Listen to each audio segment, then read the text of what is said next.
Hey everybody, Scoutcrafty here again, TGIF. Thank God it's Friday. We got a great show planned for you today. Fix It Friday, we're going to call it. What a great show. However, I just want to start off by talking about my opening remarks on Wednesday's video. We talked about old cars and new cars, how the newer cars really don't, the styling doesn't do it much for me. And a lot of you on board with that, a lot of you agree. However, one of the commenters, it's just me, 2331, said, you should check out the new 2025 Bel Air. Now, that's a car. Now, I never seen it, so I said, okay. So I Google 2025 Chevy Bel Air, and what do I see? I see all these YouTube videos pop up, and look at this car. I'm like, no way. You know how they're kind of reproducing some of the older cars, like the Camaros and the Chargers? I said, oh my God, it looks like a 56 Chevy. How cool is that? Can you imagine having that car with a new drivetrain and reliable, yet, with all the room of the old car? And I said, I'm buying one. I'm not a car guy. I usually like trucks or something that sits up higher, but if they come out with that, I'm buying it. So I was excited. And it wasn't just one YouTube video. It was a whole bunch of YouTube videos saying, revealed the new 2025 Chevy Bel Air. And I was so excited. It was like, what? And then as I'm watching, I'm like, wait a minute. All of these voices on these videos are computer generated, and they're all the same. Then they're a little bit different. I was like, something's going on. Yep, I was duped. I was duped by the internet once again.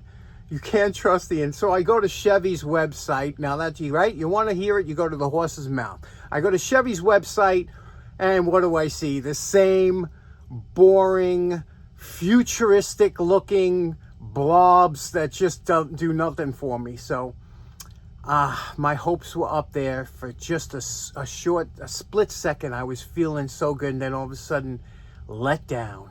But if they ever do come out with something like that, or if they come out with a 1966 Bronco, or they come out with I will buy one. Anyway, like I said, we got a great show planned for you today. We got a couple fix jobs, and I think you're going to enjoy it. I hope you do. Let's get started right away.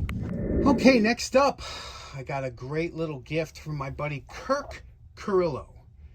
Kirk Carrillo, out of Oregon. And I got to tell you something. What a cool name Kirk is, huh? It makes me think of James T. But Kirk came across this switch. He knows I love these old-timey switches. This is a porcelain switch. It's a little bit stiff, but let's take it apart, see what makes this thing work. You can see it says Underwriter Lab, inspected, patented, 125 volt, 5 amp. And what's so great about these type of switches is that they will last forever, literally. So let's take it apart and see what makes this thing work. Okay, we loosened this one screw up. First of all, you can see it's got an insulator on the inside here, so it doesn't transfer to the metal case. That's nice. Okay, here is the switch. Let's take a look at what we got here. It is there's copper contacts. Here is the two where the lines come in. Because remember, with a switch, you're only breaking the hot lead. So you have the hot coming in here, and then the hot going back out to your load or to your light. And let's see how this works. So, okay, all it basically does, it's a spring that's lifting something up, but it's kind of gunked up here. You can see it's very slow. So let's take it apart. These things are made to clean up, or sometimes you could clean them just by spraying them down. Let's see what we could do. Now, there is some insulating material here because there are two screws that hold this top piece on, but let's see what we can do with this. Now, they pour this mixture, whatever this was here, to insulate the screws and things like that. Now, to get that out, what you have to do, this is what it looks like when you start off. You're going to have to take a pick, and these dental picks come in so handy so many times. And to do what you're going to have to do is you're going to have to actually, this turns into like a hard, almost like a cement-like thing, and you have to just dig this out. And there's nothing you could do to get around that. But using a couple different picks, especially sharp ones, you're going to have to dig around, and when you start breaking it up, it'll get to the point where you can see the screw. You see we're starting to see it? And you have to get here and really work that slot of that slotted screw out with a sharp pick. and until you can get it that you can unscrew it. It takes some time. Now you can see we dug out all of that filler that was in there around the screws. You see that? Now there are some more here, but we're going to try and avoid taking those out because we can hopefully take it apart from the top. But now you have to get the right size screwdriver. Do not try and screw around with a regular screwdriver like this. You're going to need a jeweler's screwdriver because that's a very thin slot in there. And I made sure the slots were cleaned out. And I even cleaned it out with a little 50-50 acetone and automatic transmission fluid. So let's try and undo those screws and cross our fingers. Okay, this is your jeweler's screwdriver. Everybody should have a set of these because for some screws, and you can see they're hollow ground, which means they don't come to a point like this. They swoop out so that you get a good purchase on your screw. We'll put this in here like this, give it a good turn, and it's turning. You see that? That's turning. Again, the 50-50 I'm sure helped. And there we go. This one's turning too. Sorry about the camera angle. There we go. So they're both turning. These are these two screws that'll lift this up. There's a spring there. You got to be real careful and pay attention to what you're doing. Okay, remove these two screws, fine threaded screws, but that only removes this top copper plate. So now we do have to take this out and get to those screws to take this whole assembly out. Let's do it. Okay, all of that is removed now. Okay, we took it apart as much as we're going to. This is very interesting how this works. Now, this little arm here, all this does is it swings from this position to this position. That's all that does. It moves it up and down, okay? Now, these are underneath. These are contacts. This here is a bar that goes here that attaches to whatever your line coming in. And this is the actual contact. I guess it's a secondary piece. It must be replaceable, but you can see it's copper.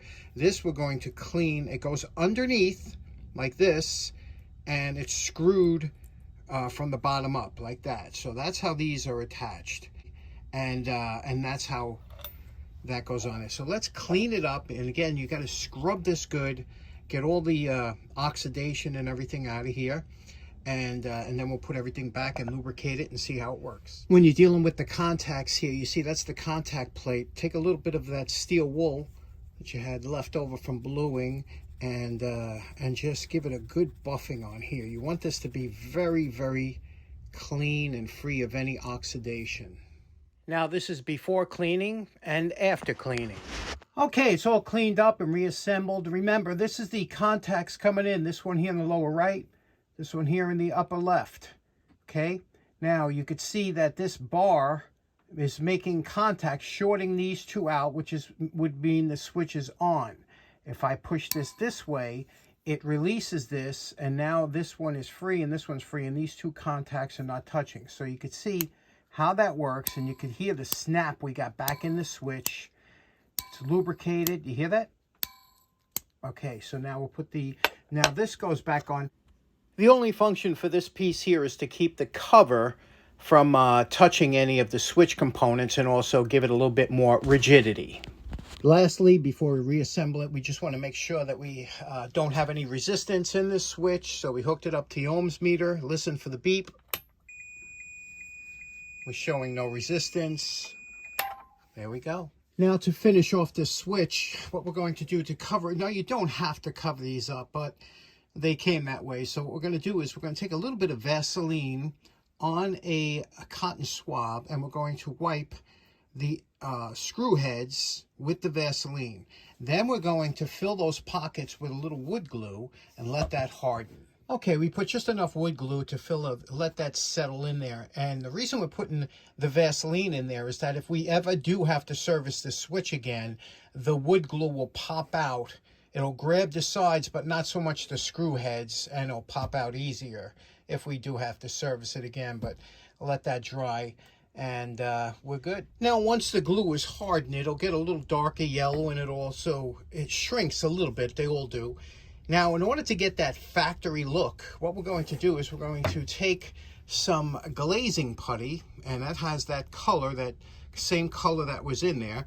We're going to mix, to thin it out a little bit, we're going to mix it with lacquer thinner and in a stainless steel little cup, mix it, and we're going to fill that in with this to give it the appearance of stock or factory. Okay, so there we go. That's about as close as I could get to making it look as original, like it was untouched from the beginning. And we're calling this project done. Listen to the nice click now. Hear that? That's a positive sound, unlike before when it was a little sluggish. You can clean these out easily. You don't have to take them apart. But very nice switch. Kirk, thank you so much. I'm going to put this into use. Okay, next up, we have this Weller 8250A vintage soldering iron. This I bought as a part. It said it does not work, but sometimes these can be fixed. I heard all kinds of stories. What do you say we see if we can't get this bad boy working? First thing we're going to do, we're going to plug it in. We're going to try it. He said it gets warm but not hot and this and that, so let's give it a shot. We'll plug it in and try. Okay, we plugged it in. Let's pull the trigger. Okay, that's good news. The lights work. Now let's, okay.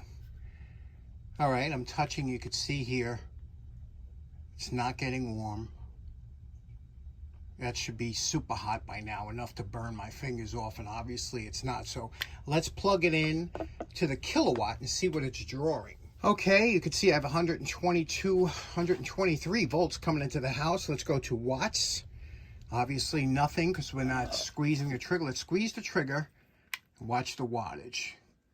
Okay, we're at 30 watts. That's nowhere near what it should be. So let's take it apart and see what we got going on inside here. One of the few times I get a chance to use my ignition wrench set. Now this is a 7/16, but it's also 11 millimeter. And you just turn this off here. These weren't tight.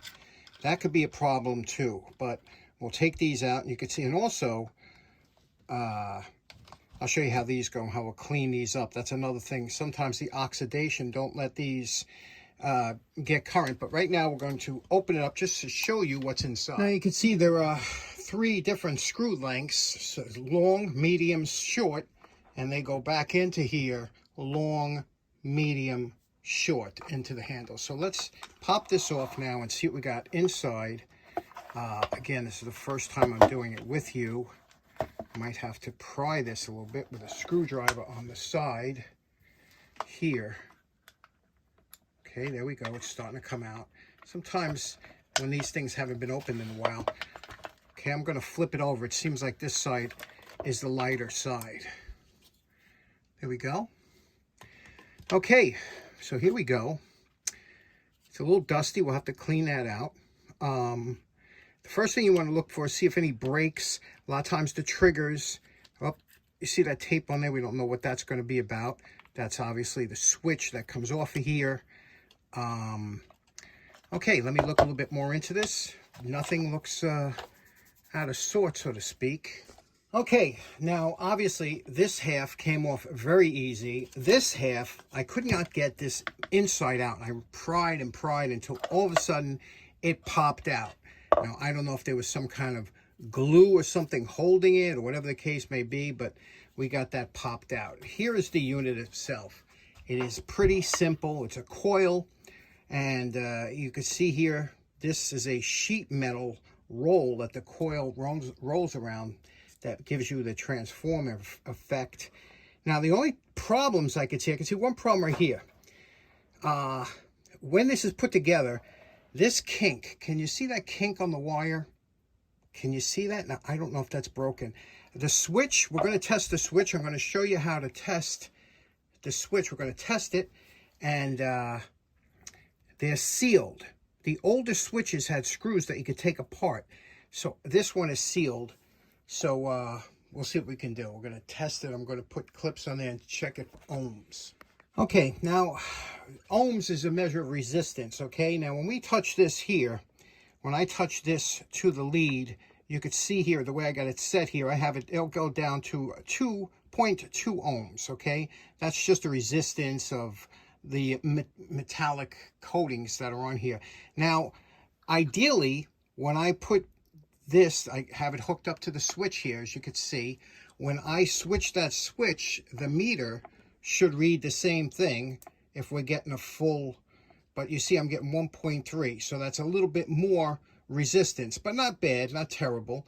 I'm going to spray some switch cleaner in there, see if that helps, and then we'll check the other one. Okay, I sprayed the switch with some electronic cleaner inside the top here. Let's see what it reads now here. Okay, we're down to 0.6, 0.5.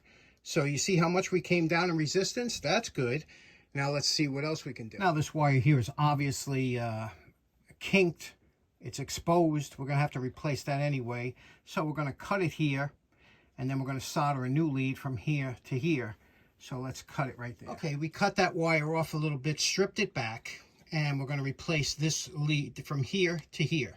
Now, anytime you're going to replace a wire, you can go thicker, but you don't want to go thinner. Okay, and especially since this is the power lead coming in, and I have some wire that's a little bit thicker, but it'll suffice. Now, you have to remember one thing.